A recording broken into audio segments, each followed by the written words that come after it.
Capítulo 41. El umbral de la guerra. ¿Les está permitido combatir a aquellos que combaten?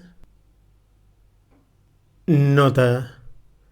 Según algunas autoridades, este verbo está en pasiva, es decir, los que son combatidos, en cuyo caso, porque debe entenderse como referido a les está permitido. Porque han sido tratados injustamente, y ciertamente Dios tiene en verdad poder para auxiliarles. Los que han sido expulsados de sus hogares, contra todo derecho, solo porque dicen, nuestro Señor es Dios. 22, 39, 40. El profeta había recibido esta revelación poco después de su llegada a Medina. Sabía además que el permiso significaba aquí una orden, y las obligaciones de la guerra habían sido subrayadas en el pacto con los judíos. Una revelación temprana había dicho: deja pues que los que niegan la verdad hagan su voluntad, déjales hacer por un tiempo. 86:17. Pero las tres últimas palabras eran premonitorias, y ahora Dios había declarado la guerra a Quraysh.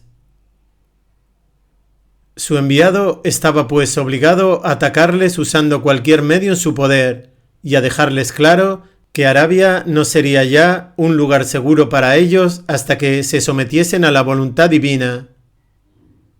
Pero sabía también que no dar cuartel a los Quraysh significaba no darse cuartel a sí mismo ni a sus compañeros. Esta premonición sería pronto confirmada por otra revelación. Y combatidles hasta que cese la opresión y la adoración esté consagrada por entero a Dios. 8:39. Pero por el momento solo eran posibles las incursiones esporádicas. Los Quraysh eran vulnerables en sus caravanas, especialmente en primavera y principios de verano, cuando su comercio con Siria era más intenso y quedaban a merced de los ataques desde Medina. En el otoño e invierno enviaban la mayoría de sus caravanas al sur, principalmente al Yemen y Abisinia. La información que se recibía en Medina sobre las caravanas solía ser poco precisa y estaba sujeta a cambios de plan a última hora. Las caravanas mequíes esquivaron con éxito algunas de las primeras incursiones de Medina, pero aún así, los musulmanes consiguieron hacer tratados con tribus beduinas situadas en puntos estratégicos a lo largo de la costa del Mar Rojo. Cuando el profeta salía en una incursión, designaba a uno de sus compañeros para gestionar los asuntos de Medina durante su ausencia.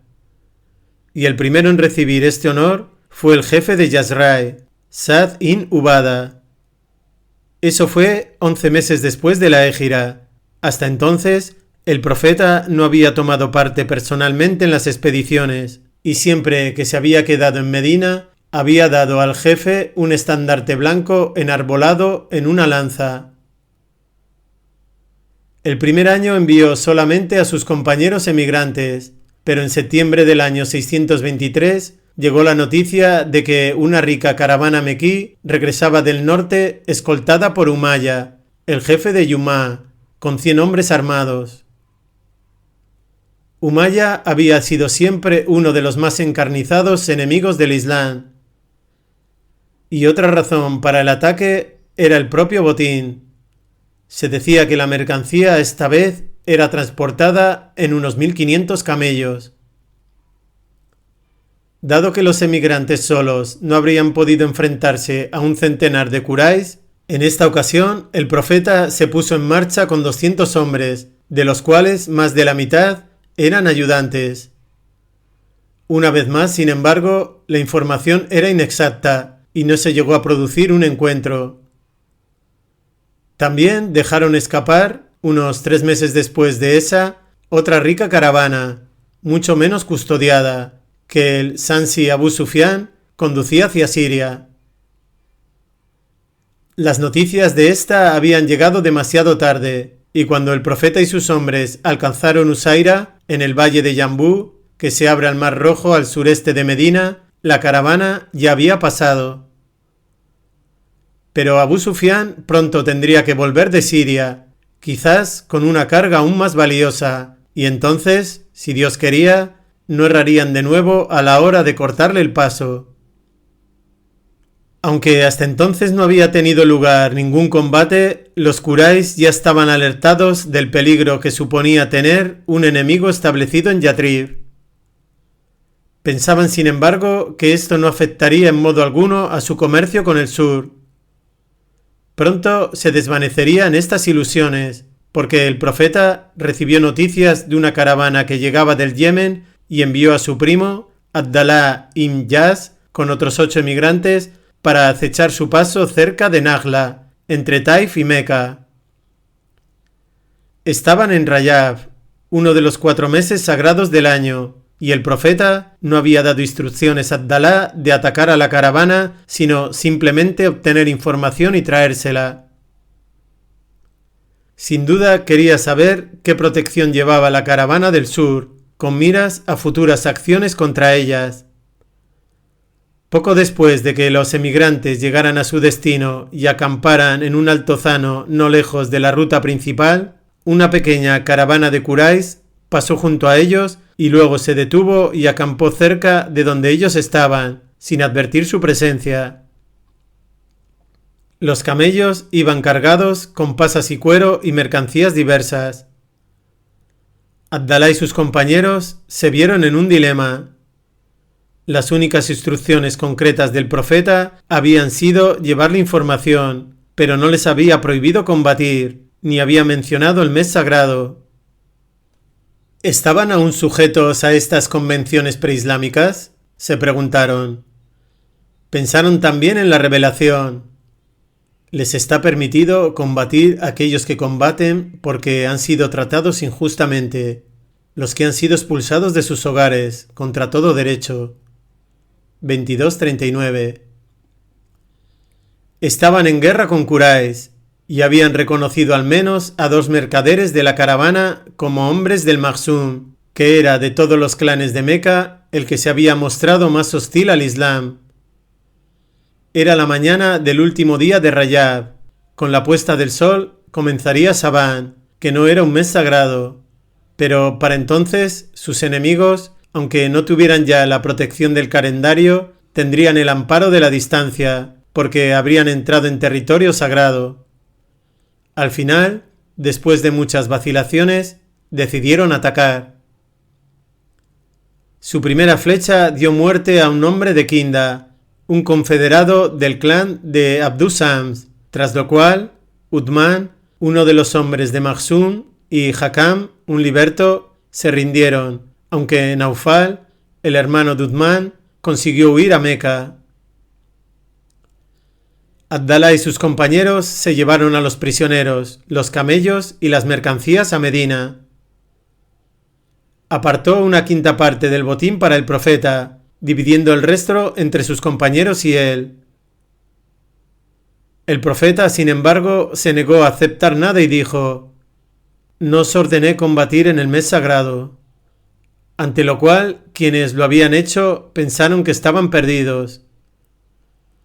Sus hermanos de Medina le reprocharon su violación de Rayab, mientras que los judíos dijeron que este era un mal presagio para el profeta, y los Quraysh difundieron a los 4 vientos la noticia de que Muhammad era culpable de sacrilegio.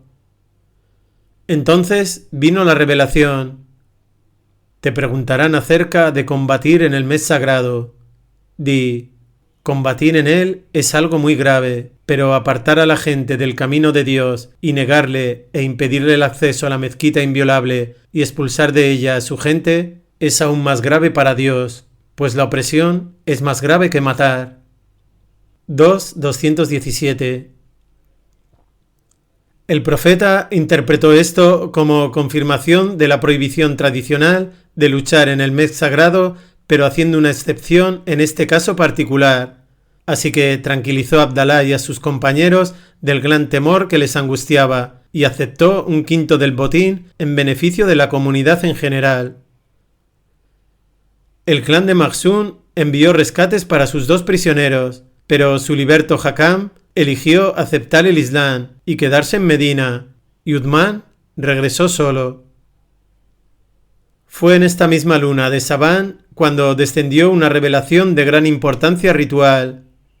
Sus palabras iniciales aluden al extremo cuidado del profeta al encarar la dirección correcta para la oración. En la mezquita la dirección estaba indicada por el mihrab, un nicho en el muro de Jerusalén, pero cuando estaba fuera de la ciudad verificaba la dirección por el sol si era de día y por las estrellas si era de noche. Te hemos visto, oh profeta, mirando al cielo con frecuencia, buscando guía, y ahora vamos a hacer que te vuelvas en la oración en una dirección que te es querida. Vuelve, pues, tu rostro hacia la mezquita inviolable, y donde quiera que estés, volved vuestro rostro hacia ella en la oración. 2.144. Se hizo entonces un mihrab en el muro sur de la mezquita, mirando hacia Meca, y el profeta y sus compañeros recibieron con alegría el cambio. Desde ese día, los musulmanes se vuelven en dirección a la Kaaba para realizar la oración ritual y por extensión para otros ritos.